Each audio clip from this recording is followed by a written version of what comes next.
Nella severa economia contadina e familiare degli anni 50, la giornata lavorativa nei campi andava dall'alba fino al tramonto. A mezzogiorno, quando il sole aveva raggiunto il suo apice, si faceva l'intervallo del pranzo.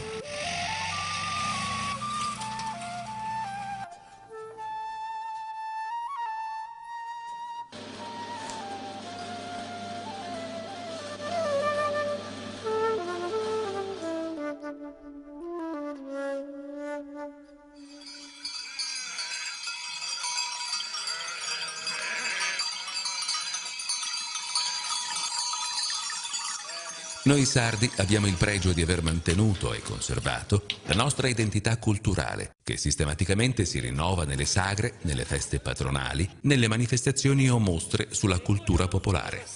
Considerato che il maiale poteva raggiungere anche un peso di 200 kg, ci non 30 intro e ne degli anta dei budellas, allora 230.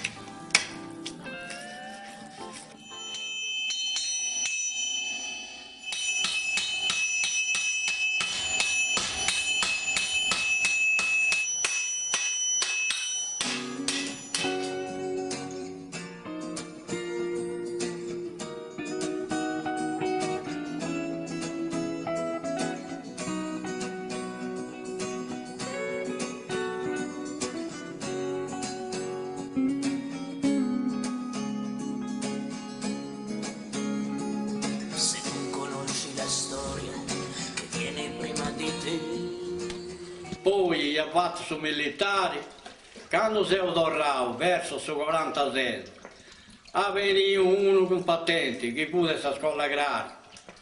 E mi fu iscritto e io frequentavo. E si è donato un vite chiedo di pronto. E vengo io a fare questo mestiere.